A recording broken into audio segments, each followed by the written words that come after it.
Em nome do Pai, do Filho e do Espírito Santo. Amém. Palavra da salvação. O profeta Isaías nos ensina a eficácia da palavra de Deus.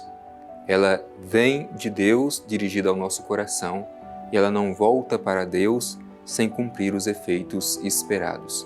Assim como a chuva e a neve caem do céu, para lá não voltam antes de fazer germinar, fecundar a semente na terra, crescer e produzir frutos, assim também é a palavra de Deus. Ela não volta vazia para Deus. Por isso vamos aproveitar esta ocasião e este momento que nós temos a oportunidade de escutar a palavra de Deus, deixar que ela realize em nós aquilo que Deus espera de cada um de nós.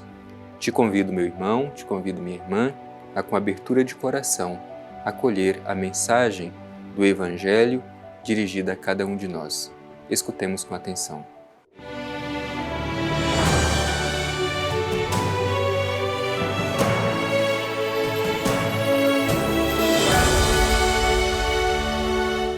Proclamação do Evangelho de Jesus Cristo segundo Mateus. Glória a vós, Senhor.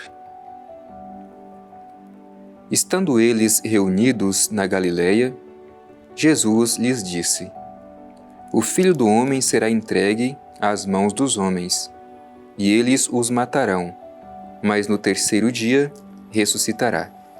E eles ficaram muito tristes. Quando chegaram a Cafarnaum, os coletores da didracma aproximaram-se de Pedro e lhe perguntaram: Vosso mestre não paga a didracma? Pedro respondeu: Sim. Ao entrar em casa, Jesus antecipou-se-lhe, dizendo: Que te parece, Simão? De quem recebem os reis da terra tributos ou impostos? Dos seus filhos ou dos estranhos? Como ele respondesse dos estranhos, Jesus lhe disse: Logo os filhos estão isentos. Mas, para que não escandalizemos, vai ao mar e joga o anzol. O primeiro peixe que subir, segura-o, e abri-lhe a boca. Acharás aí um estáter. Pega-o e entrega-o a eles para mim e por ti. Palavra da salvação. Glória a vós, Senhor. Querido irmão, querida irmã, hoje nós ouvimos nesse trecho do Evangelho, pela segunda vez, Jesus que faz o anúncio da sua paixão. Ele está na Galileia, mas tem consciência de que deverá ir para Jerusalém. E ele sabe de tudo que lhe é esperado em Jerusalém. O que é esperado de Jesus em Jerusalém? Incompreensão, sofrimento, dor, julgamento, condenação e morte de cruz. Mas Jesus tem a plena consciência de que o Pai não o abandonará, que ele vencerá, que a vida vai vencer. Por isso ressuscitará no terceiro dia. Por isso vamos acolher esta mensagem de Jesus, porque também ela nos encoraja a fazer o nosso caminho do dia a dia, a subir com Jesus para o Calvário dos tempos presentes, ressignificando toda a nossa dor, toda a incompreensão na cruz de nosso Senhor Jesus Cristo. O Evangelho começa dizendo justamente assim: Estando eles reunidos na Galileia, Jesus lhes diz: O Filho do Homem será entregue nas mãos dos homens, e eles o matarão, mas no terceiro dia ressuscitará. Esta expressão, Filho do Homem, era utilizada antigamente justamente para se referir ao Messias que havia de vir. E aqui nós temos uma mensagem muito bonita que o povo daquela época teve uma dificuldade muito grande de compreender. Porque esperavam que este Filho do Homem, que o Messias que havia de vir, seria um Messias forte, um Messias poderoso, um Messias guerreiro, um Messias que viesse justamente com um exército forte, com uma carruagem, que viessem para guerrilhar, um Messias político. No entanto, o Filho do Homem apresentado aqui no Evangelho, segundo nos diz o trecho que nós terminamos de ouvir, é justamente o contrário. Ele é fraco, ele deverá sofrer, vai ser entregue e ele vai morrer. Imaginemos o quanto foi difícil para o povo de Israel naquele tempo, que esperava um Messias forte e de repente vem um Messias frágil, um Messias que se entrega, um Messias que inclusive morre. Quanto o povo teve dificuldade para acolher e entender que Jesus fosse o Filho do Homem, o Messias esperado. Até para nós hoje, às vezes, é difícil de compreender e acolher um Messias simples, um Messias humilde.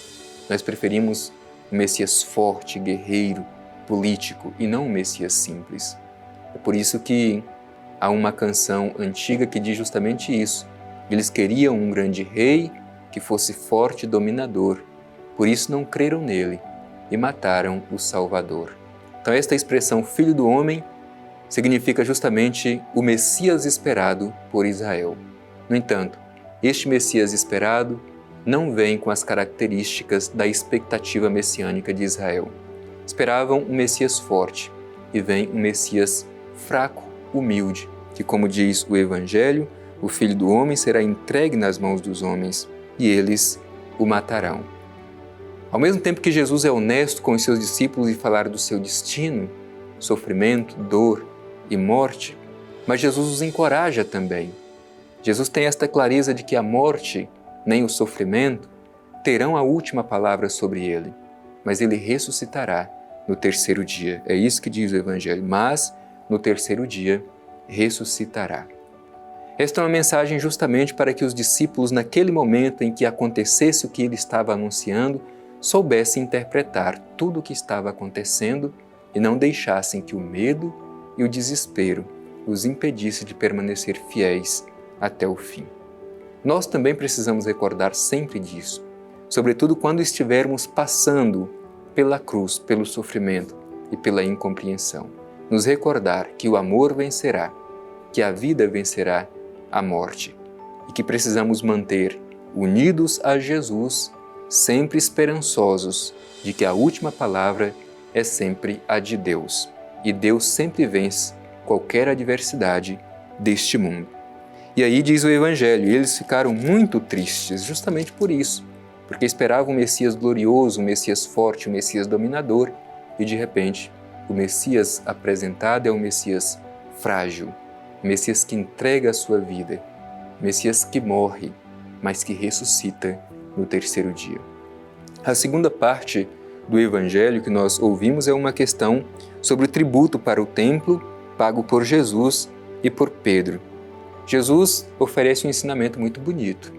Jesus diz que os filhos não têm necessidade de pagar porque são livres.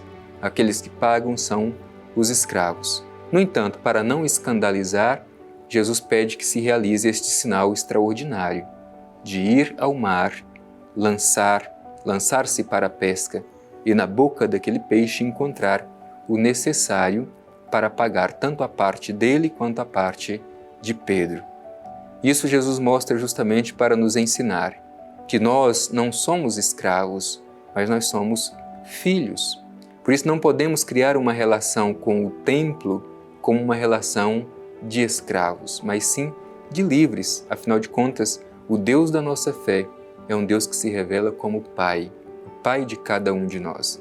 Por isso a nossa relação com Deus deve ser uma relação de liberdade e não uma relação de escravos. Mas se pergunte, como é a sua relação com Deus? Você se relaciona com Deus como livre, como filho, como filha? Ou a sua relação com Deus é de um servo para o seu Senhor, de um escravo para o seu Senhor? O Evangelho nos ensina, somos filhos e filhas e por isso mesmo livres e precisamos criar esta relação de liberdade de filhos e filhas com o Pai Eterno. Permitamos que esta mensagem do Evangelho nos ajude a superar a experiência religiosa como escravos para vivermos como filhos e filhas de Deus, portanto, livres. Que este Evangelho nos ajude também a olhar para Jesus, caminhar com Ele para Jerusalém, sofrer com Ele sua paixão, sua dor, mas na certeza da sua ressurreição, isto é, na certeza de que, no final, a vontade de Deus sempre vencerá. Sejamos encorajados, assim como Jesus encoraja os discípulos seus daquele tempo, a enfrentar até mesmo o momento da sua prova final.